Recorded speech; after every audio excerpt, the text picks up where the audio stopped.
On the beach. And the fifth is on the beach. Yeah. So we will get into it this morning. I'm going to do something a little different, and I'm not sure how well it's going to land this morning because we're going to have a little more of a Bible study style, and it doesn't work so good in rows, but we're going to try it anyway. So that's a little bit more of the approach we're going to take on it, and I have some reasons for that, but we'll get to those later. Matthew 26, verse 1. Through 35 is the passage we are studying this morning, and we'll read off here for now, but then you're going to want a Bible later on. So if you don't have a Bible with you, grab one. You're going to need one, and it's going to work best if you're actually in a book, probably rather than the little phone screen, because you can only see this much text in a phone screen, which is one of the problems. If you have a tablet, you're probably going to see more of it, and then you're probably fine. But a little phone is a little hard to study in sometimes. Okay, Matthew 26, verse 1. When Jesus had finished all these sayings, he said to his disciples, "You know that after 2 days the Passover is coming, and the Son of Man would be delivered up to be crucified." Then the chief priests and the elders of the people gathered in the palace of the high priest, whose name was Caiaphas, and plotted together in order to arrest Jesus by stealth and kill him. But they said, "Not during the feast, lest there be an uproar among the people." Now when Jesus was at Bethany in the house of Simon the leper, a woman came up to him with alabaster flasks of very expensive ointment, and she poured it on his head as he reclined at the table. And when the disciples saw it, they were indignant, saying, "Why the waste? For this could have been sold for a large sum and given to the poor." But Jesus, aware of this, said to them, "Why do you trouble the woman? For she has done a beautiful thing to me. For you always have the poor with you, but you will not always have me. In the pouring this ointment on my body, she has done it in preparation, to prepare me for burial. Truly I say to you, wherever the gospel is proclaimed in the whole world, what she has done will also be told in memory of her." Then one of the 12, whose name was Judas Iscariot, went to the chief priests and said, "What will you give me if I deliver him over to you?" And they paid him 30 pieces of silver. And from that moment he sought an opportunity to betray him. Now on the first day of unleavened bread, the disciples came to Jesus saying, "Where would you have me prepare for you to eat the Passover?" He said, "Go into the city to a certain man and say to him, 'The teacher says, my time is at hand, and I will keep the Passover at your house with my disciples.'" And the disciples did as Jesus had directed them, and they prepared the Passover. And when it was evening, he reclined at the table with the 12. And as they were eating, he said, "Truly I say to you, one of you will betray me." And they were very sorrowful and began to say to him one after another, "Is it I, Lord?" And he answered, "He who dips his hand in the dish with me will betray me. The Son of Man goes as it is written with him, but woe to that man by whom the Son of Man is betrayed. It would have been better if that man had not even been born." Judas, who would betray him, answered, "Is it I, Rabbi?" And he said to him, "You have said so." Now as they were eating, Jesus took bread, and after blessing it, broke it, and gave it to his disciples and said, "Take, eat, this is my body." And he took the cup, and when he given thanks, he gave it to them, saying, drink of it, all of you, for this is the blood of the covenant which is poured out for many for the forgiveness of sins. I tell you, I will not drink again this fruit of the vine until the day when I drink it new with you in my Father's kingdom.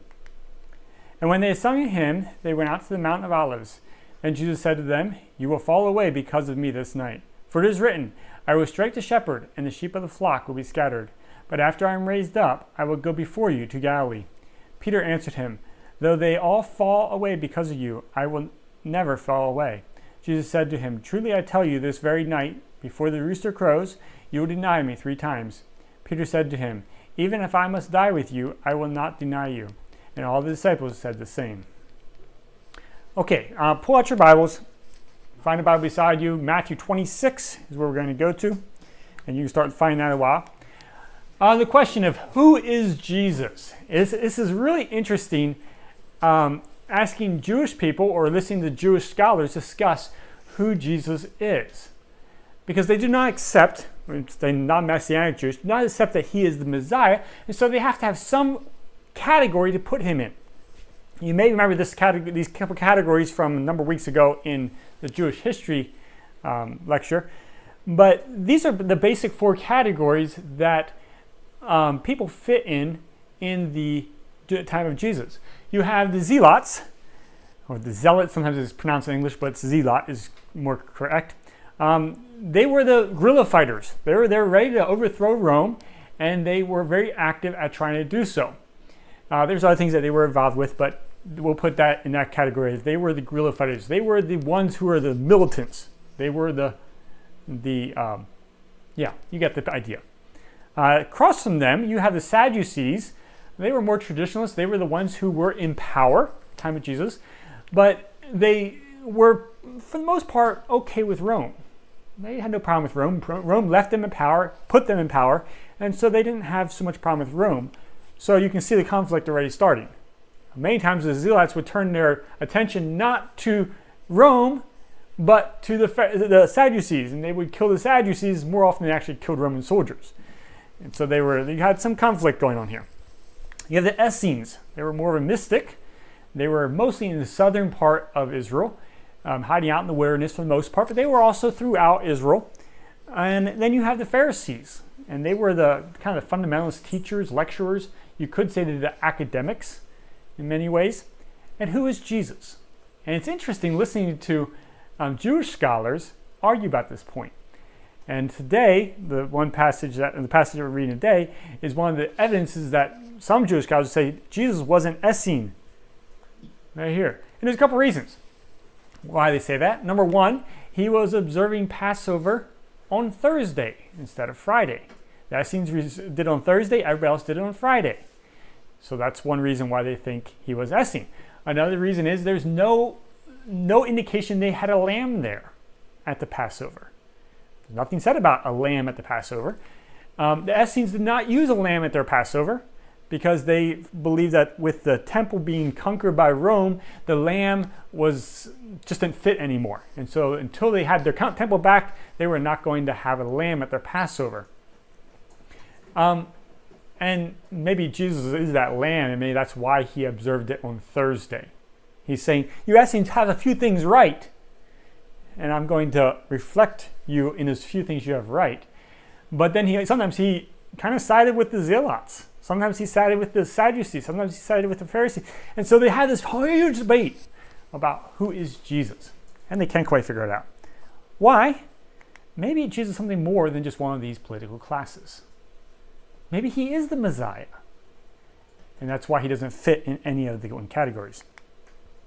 Okay, we're going to do a more deductive Bible study this morning. When it's a deductive Bible study, you spend about 40% of your time, some people say 25, split up in 4 different categories. I'm going to say about 40% of your time in study of just observations, looking at what is in there. You're not trying to figure out what it means yet, you're simply taking observations. About 15% of your time is spent in correlation or looking for other passages, maps, whatever else that can fit in and help you understand the passage more. About 25% of your time is interpretation. Now you got the data. You're trying to do something with it. You're trying to figure out what does this data mean. And then about 20% of your time in application. What does this mean for me? Okay, pop quiz. What have you observed so far?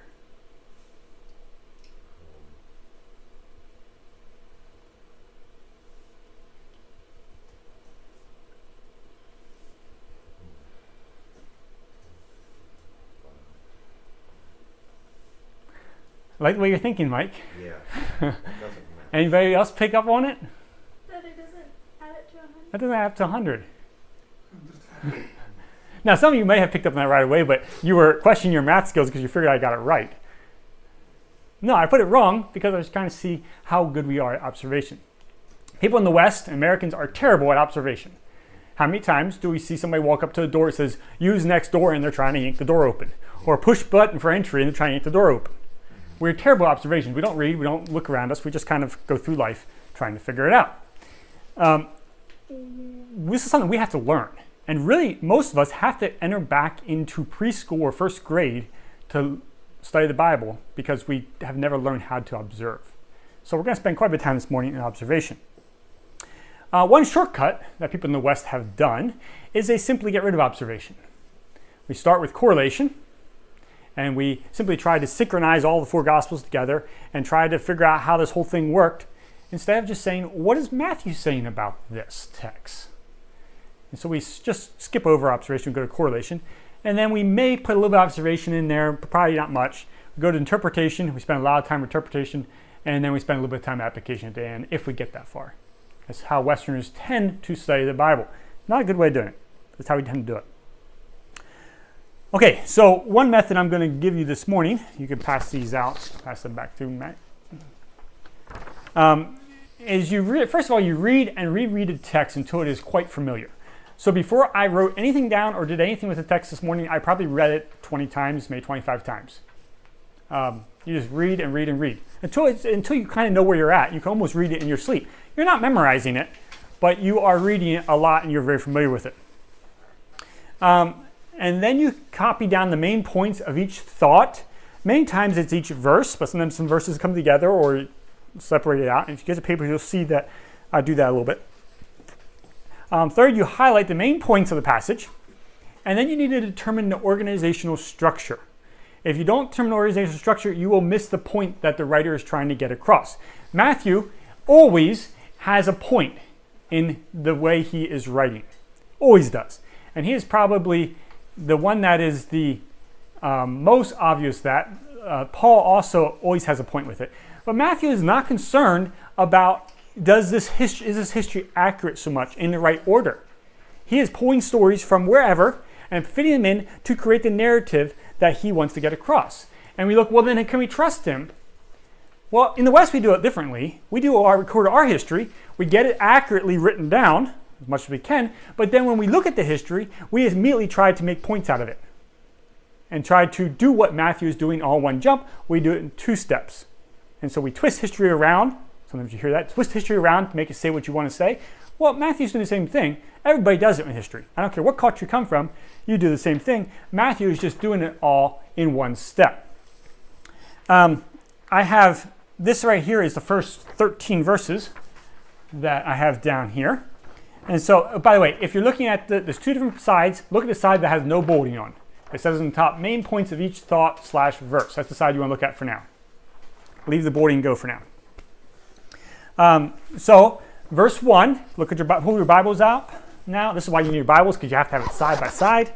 I can't really put it up there very well.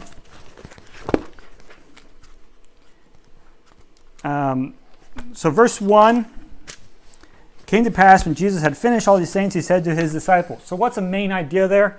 Jesus is speaking to his disciples. Don't get elaborate with it. You want to condense it, not lengthen it.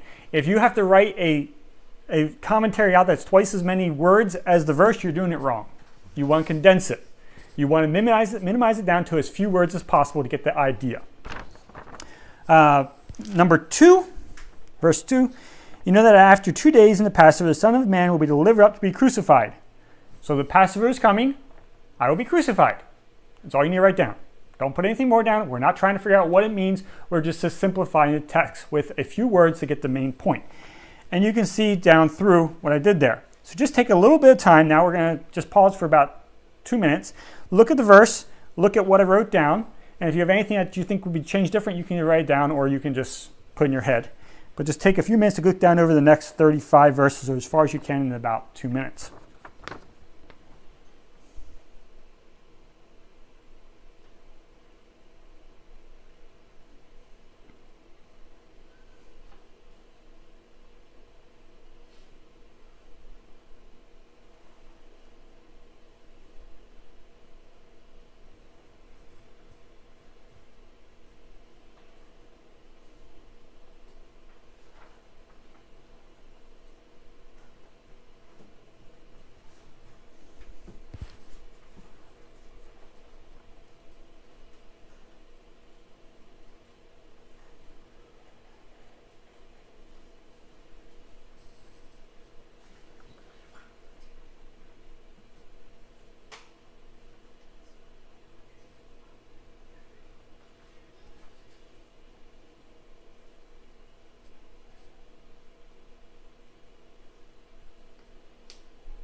Okay, that's 1 minute.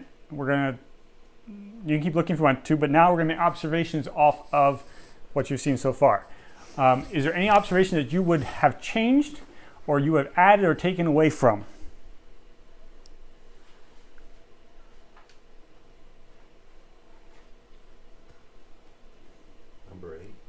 Number 8.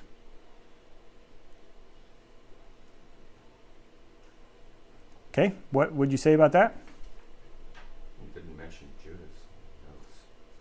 You're right. That's where I got into trouble, because in some of the other Gospels, it mentions Judas is the one who said it. And so I jumped the correlation. Okay, very easy to do that.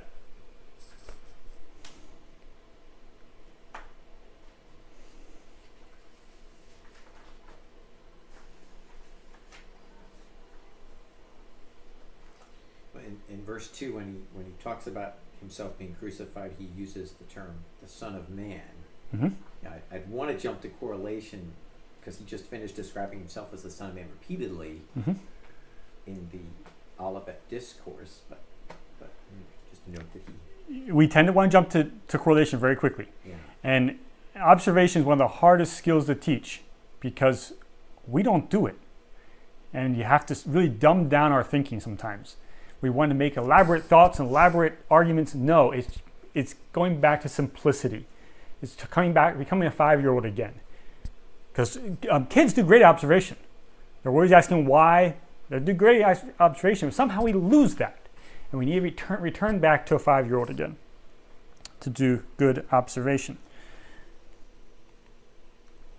Okay, so when you have this all done, and if you notice, there's no grammar really put in here. Punctuation does not exist for the most part, or it's at the wrong places. It's supposed to be that way. Don't make this sketch pad ready for publication. It's supposed to be quick. You're supposed to jot it down. Don't think too much. Kind of almost turn your analytical brain off and put on your observation brain. So don't try to make it look pretty. Just line item it out. You can write it out by hand. Some people like doing that better than typing it. I hate writing out by hand, so I type. Some things on here I just copy and pasted out of a verse. Just a couple words that seem to pop out at me. I just copy those couple words over and put it in here. So that's some of the reason why it doesn't really have a lot of grammar or anything. And it's supposed to be that way. Okay, flip your page over. On the back side, the next step then is you go through it and you start highlighting your notes. What are the kind of high points? Some of them are more filler. And you have to try to figure out what are the main thoughts here and what are secondary thoughts. So your main thoughts, you can go with a highlighter, you can bold it, however you want to do it. And this is just my attempt going down through there. And at one point on verse 18, I just put a note in there. I'm again drifting into correlation, but I didn't want to forget this note. And so I put it down there so I don't think about it anymore. Jesus and Essene, talked about the Essenes a little bit. Many people think he carried some attributes of Essene. He was going to the house of Essene because there's no lamb. They did not recognize the table. Also, another thing, correlation, for the Passover, the Essenes, the males would go get the water.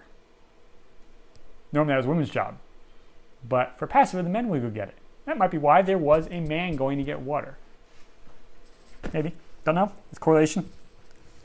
So you start to highlight some things. What we're trying to find is we're trying to figure out what is the main purpose why Matthew recorded this the way he did. We're not trying to find the structure between all 4 Gospels because, it was about 300 years before all 4 Gospels were put together in a book. What about the Christians of the first 300 years? Many of them, the Christians in Africa, they only had the book of Matthew until roughly about 500. The first 500 years, they did not have the other Gospels. And they were able to live out their Christian life and understand Christ through the eyes of Matthew with no problem. We don't have to do this correlation between all the Gospels. We need to first figure out what is Matthew saying before we do anything with other Gospels. So you start highlighting a few things. And if you just read the highlighted points, you can almost create the narrative out of those highlighted points. It's missing details. It's missing color. It's black and white. It doesn't have color for the painter in the room. It's just black and white. But Jesus speaks to his disciples. The leaders are gathered in the high priest. But there's a feast at Simon, a former leper. How do we know he's a former leper? Because if he was a leper, if he had leprosy, he would not be allowed to hold a feast in his house. He had to be banned outside the city. He's a former leper. And if he's a former leper, there is no medical cure for leprosy at that time. The only way to have cured him was to be healed by God, namely Jesus. And so probably they had some connection before. Most likely. A little bit of correlation, but just understanding leprosy a little bit. Jesus is anointed once or twice, depends on how you read the Gospels. Maybe it was done earlier. There's some indication that it possibly had been done a few days earlier than this. Don't know, but maybe it was done earlier. The West, and I put a note in here, the West writes in chronological order, our history. The East writes in themes and connections. We just write differently, and so we have to read the way they wrote it. So now that I get the kind of the bolded structure, now I'm trying to figure out what is the organizational structure that Matthew is using here. And he uses a couple of different forms of organizational structure. The two main ones they use is the first is the chiasmus, or the chiasm structure. And I've used this before, so you're probably not totally, this is not new to you. You have a base, you have leading points, and you have a key point, and then you have another leading point, or sometimes they call it a reflection point, and then back to the base again. And this is one chiasmatic structure that is in here. You have your base. Jesus speaks to his disciples. The leading point is, but there's an opposite group, the leaders, they're gathered.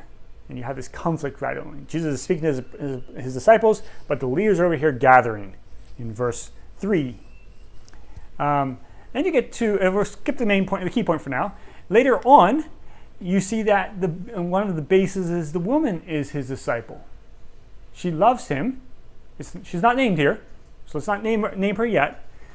She's not named here, but she loves him, and she gives a very costly gift to him. His disciples said she wasted it on him. Why not the disciples? Right. Why are they not wasting on him? That's the point here. That's the point here. They are, while the leaders are gathered, they're gathered at Simon's house. She is wasting her resources on Jesus, and his disciples are sitting back criticizing her for wasting on Jesus. Is it a waste if you're giving it to Jesus? The disciples thought it was, but really, think about this a little bit. And so the key kind of this section here is fear of people rather than love of God. You have this conflict. You have people that fear people, and if you see that, I didn't highlight that. In verse 4, they plotted to take Jesus and trickery and kill him. But they said, not during the feast, verse 5, lest there be an uproar among the people. The Pharisees, Sadducees leadership, were fearful of the people. They were not focused on God, they were focused on the people. The woman, we're not going to name her because Matthew doesn't. The Gospels do, but Matthew doesn't.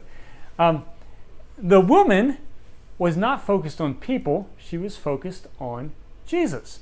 And you have this conflict here, or this comparison here, of focused on Jesus, focused on people. And the key point is, do you fear people or do you have a love for God? Where is your focus? And that's the key part of the first structure of Matthew. Okay, so let's go back and look at Matthew again. We're going to go back and read it again. Back here. And see if we see it. When Jesus finished saying, he said to his disciples, you know that after 2 days the Passover is coming, and the Son of Man will be delivered up to be crucified. Then the chief priests and elders of the people gathered in the palace of the high priest, whose name was Caiaphas, depends on your pronunciation, a couple different ways it can be said. And they plotted together in order to arrest Jesus by stealth and to kill him. Why are they doing it by stealth? They don't want to upset the people. They don't want to upset the people. Well, probably, first of all, they were trying not upset the Romans, because they were not allowed to kill somebody that was not in their power, getting the correlation a little bit, but they didn't want to upset the people, so they're going to do it by stealth and to kill him. But they said, not during the feast, lest there be an uproar among the people. They're fearful people. When Jesus was at Bethany in the house of Simon the leper, a woman came up to him with an alabaster flask of very expensive ointment, and she poured it on his head as he reclined at table. And when the disciples saw it, they were indignant, saying, why this waste? For this could have been sold for a large sum and given to the poor. But Jesus, aware of this, said to them, why do you trouble the woman? For she has done a beautiful thing to me. You always have the poor with you, but you will not always have me. In pouring this ointment on my body, she has done it in preparation, done it to prepare me for burial. Truly I say to you, wherever this gospel is proclaimed, in the whole world, what she has done will be told in memory of her. So the question is that Matthew is posing here is, where's your focus? His own people? Is it on stuff? Is it on things? Or is it on Jesus? And Mary, the woman who is the last candidate to be someone who is at the dinner, at the feast, giving love to Jesus, loving Jesus, the last candidate, she's the one that comes out elevated. And here she's not named. In the other Gospels she's named. Can you name me one of the leaders? Caiaphas. Well, we assume that he's there. He's at his house. They're at his house, but we don't even know if he's there. Probably was. But what about the other leaders? Can you name them? Can't name them. Matthew, it names two people. We're saying Caiaphas and Judas. The only people that he actually puts a name to. They're both bad in this story. But the woman is elevated. Who you are to the world is not as important as what are you doing. It's not about this is the good. Yeah, the focus is not on Mary, is what she is doing. While the bad is focused about it highlights their names. Think about it. Herod the Great.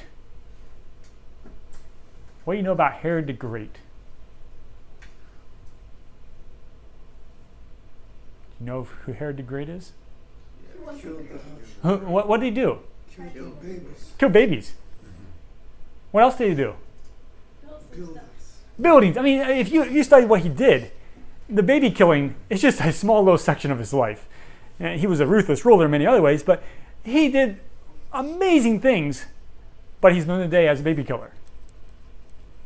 Why? Because he did not have his focus on God. Okay, forward again. Oops.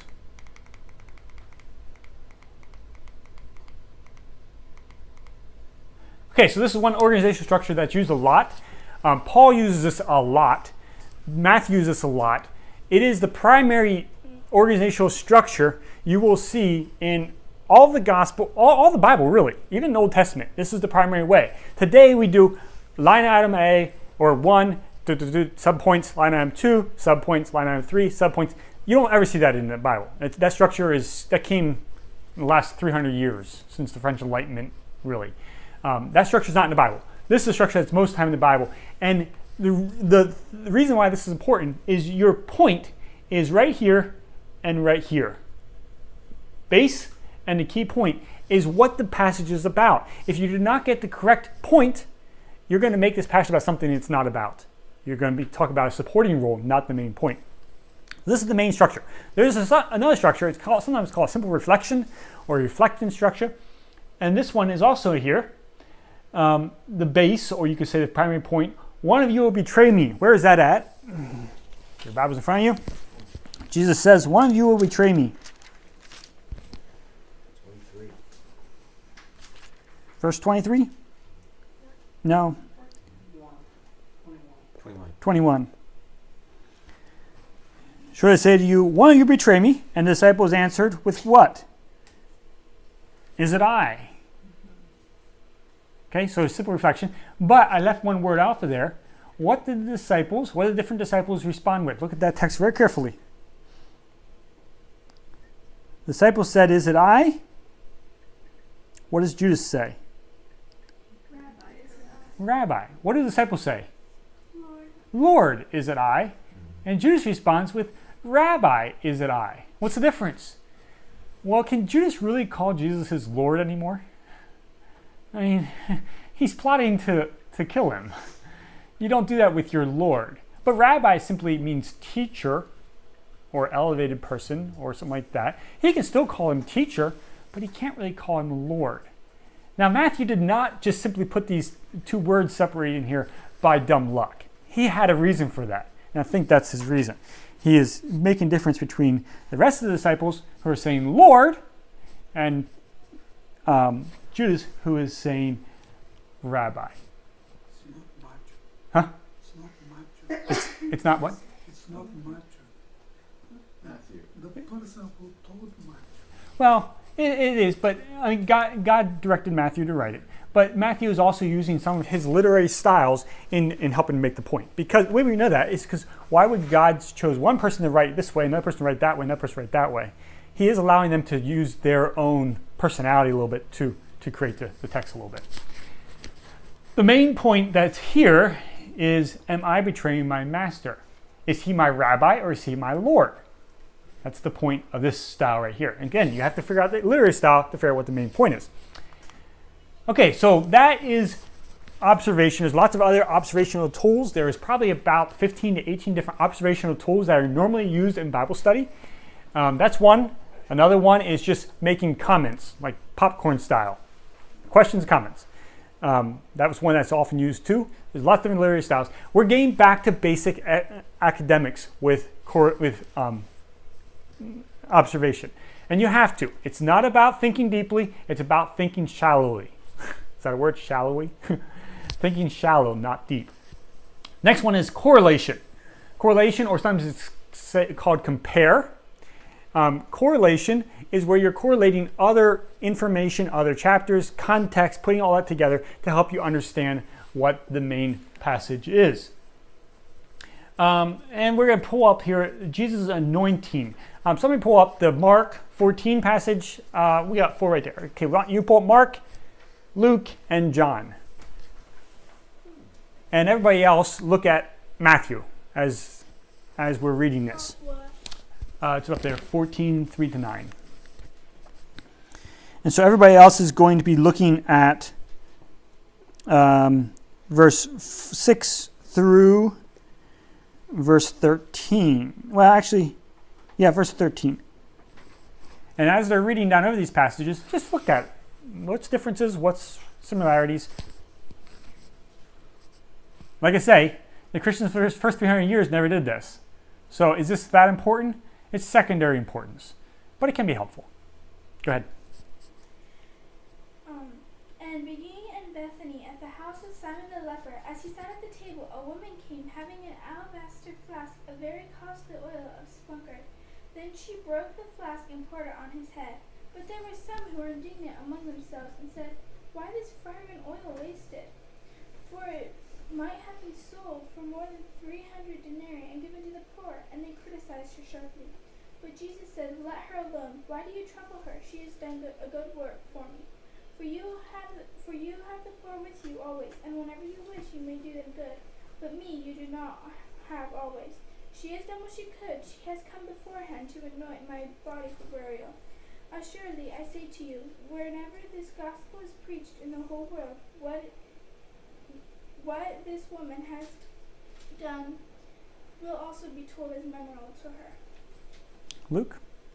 And behold, a woman of the city who was a sinner, when she learned that he was reclining at the table in the Pharisee's house, brought an alabaster flask of ointment, and standing behind him at his feet, weeping, she began to wet his feet with her tears, and wiped them with the hair of her head, and kissed his feet, and anointed them with the ointment.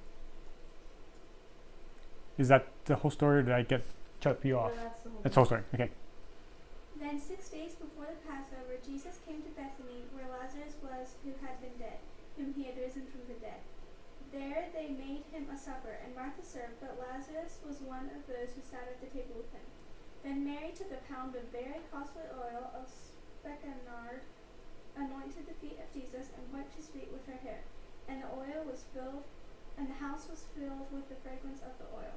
But one of his disciples, Judas Iscariot, Simon's son, who would betray him, said, "Why was this fragrant oil not sold for 300 denarii and given to the poor?" This he said, not that he cared for the poor, but because he was a thief, and had the money box, and he used to take what was put in it. But Jesus said, "Let her alone, for she has kept this for the day of my burial. For the poor you have with you always, but me you do not have always." Okay, what is a few things that all 3 passages said the same, or very similar to the same? You're mentioning the oil. Okay. Woman anointing Jesus. Woman anointing Jesus? The disciples complaining, Disciples complaining? and then this prophecy which we fulfilled this Mhm. morning. And the prophecy that this will be told in memorial to her for the rest Yeah. of my kingdom. Anything else that is similar or alike? I'm trying to remember what the last one did, but they all mentioned that you have the. I think they all mentioned that you have the poor with you always, not me. I think they all mentioned that as well. The Luke account doesn't mention. Does Luke not count? Mention that. It doesn't mention. And sometimes you'll find one that's a little bit different. The Luke but- account doesn't mention the poor, doesn't mention the disciples, doesn't mention. any Yeah. of the details.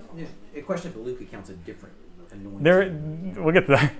Okay, what are some things that are different between the three? The Luke account's different. Luke account is very different. Has a different point to it, which is the point about being forgiven. Yes. What are some of the facts or the things that are described that are different? Maybe just might not be just Luke, but kind of different between all of them. Head versus feet. Head versus feet. Mark, I think, names the oil. None of the others do. I think two of them named it, didn't it? John did. John did too. I think it actually names two different oils. And John's the only one. John, okay. John's the only one that mentions She names. read John, right? Yeah. Okay. Why did I think that one sounded like just a completely different account? Luke. Because the last Luke is the one it that's the sounds most- Like it's almost Yeah. in a different place. Well, I think it names Simon's house for that one as well. Does it? Okay. And Luke does not name the house, if I remember right. Is that right? That's correct. So there's some argument that Luke is actually a different account. I think it is a different account. But in their way of thinking, it could have been the same account or different accounts, and he just changed enough facts to make the point he's trying to make. So either way, I'm not going to argue about it. The Luke one says is in a Pharisee's house. Pharisee's house, but it doesn't say who. It doesn't say it was Simon. So there's differences. Two of them said about wiping with her hair, I believe, and two of them did not mention that. Simon So- can be a He could be a Pharisee. Yes. Yeah.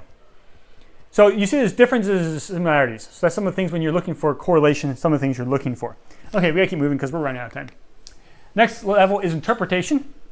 Remember way back here.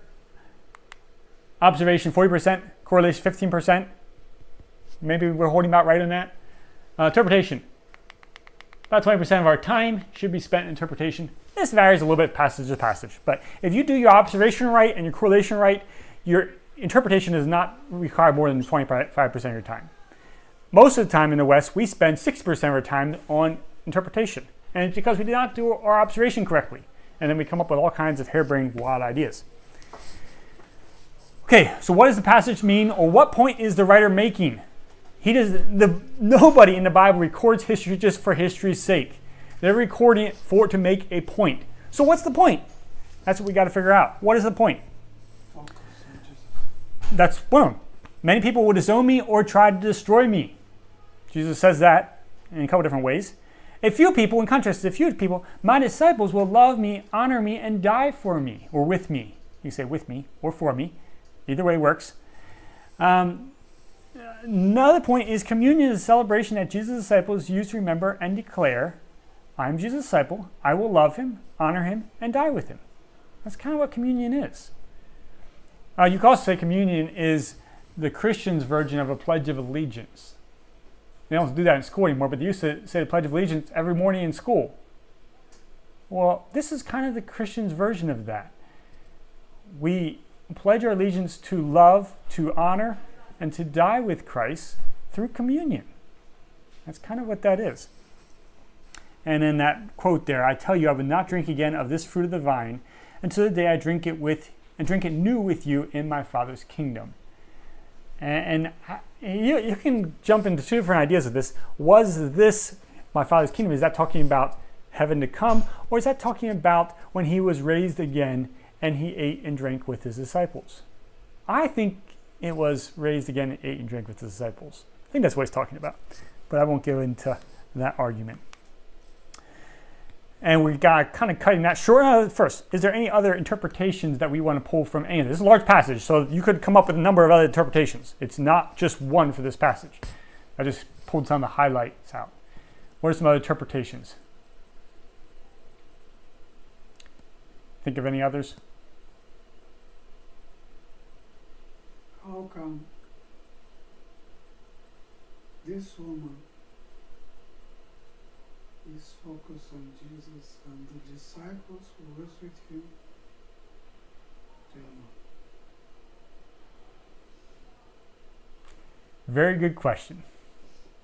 Why was Mary so in love with Jesus and his disciples were so in love with the poor or the people outside?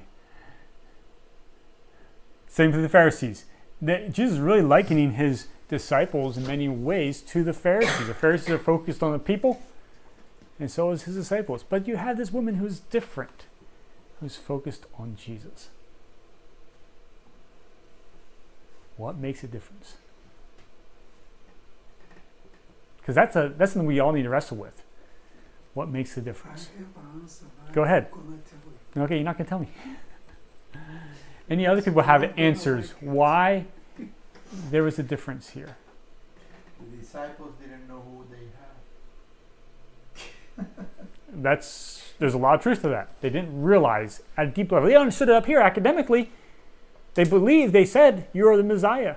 But they didn't really understand who he was. And just to amplify on that, perhaps, is there something about this male tendency to maybe think, yes, analytically, and Mary was connecting emotionally, which is very valuable. It is, but at the same time, at the other dinner that Jesus had, Martha comes complaining about Mary. Why? Because she's not helping me academically serve. Stuff. She's not helping with this stuff. She's just sitting there at your feet listening to you. Mm-hmm. Mary understood something about Jesus that Martha, her sister, did not understand. Maybe something else. I mean, there is some evidence that she was. She's a woman. There's some evidence that she was actually healed by Jesus, and so maybe with him setting her free, she realized who he is at a very emotional level, and what she was without him. That's quite possible. And if that's the case, maybe Lazarus had a similar emotional connection to Jesus. He was raised from the dead as well. Don't know. That's getting close to the application, so we'll move into application. So what is the timeless truth in this passage for us today? What was true there, that's true today. We're not going to sit down and we're not going to have a physical feast. Jesus is not going to be sitting in a physical body at our lunch table today. I don't expect anyway. I'm not going to limit God, but I'm not going to expect that. So it's not that we shouldn't take the timeless truth as let's throw a banquet with Jesus and set him up there at Robert's spot. And now Jesus does talk about that a little bit. When you've done it unto the least of these, you've done it to me. So you could say that, but let's not do that. That's not the timeless truth. What's the timeless truth? Well, this is one idea. If we're willing to spend our resources in love and honor Jesus, if we're willing to discard the desire to please the people, and if we're willing to die with Jesus, then let us join Jesus in celebrating the kingdom of God. That is kind of a timeless truth. And you can put other ones up there, but you have to find a timeless truth. That's the application. And one of the things that we tend to be weak on in the West is we will lecture about something, but then we have nothing to go home with except academic knowledge. What are we going to go home with that say, this is going to change my life? What are we going home with? So when we take communion a little bit, are we going to think of this just as a bread, a cup? Or are we going to say this is a celebration of who Jesus is, and we are continuing to drink it with him in our allegiance to him? That's more the thought of Matthew. Now, some of the other passages, they bring other thoughts into what communion is. And then we can go there, but we're studying Matthew this morning. And that's kind of the thought of Matthew. I'll drink it again. I will drink it again of the fruit of the vine until I will not drink it again until I drink it again with you new in the Father's kingdom. Now, we don't know that Mary was at that Last Supper. Assuming not. I think it's just his disciples. But should she have been there? Well, Jesus was trying to reach his disciples that night. She had, in many ways, was there in spirit, if not in body. She had given her all for Jesus. Let us be like Mary. Let's be like Mary. Any other applications that we want to pull or that you thought of as we were studying?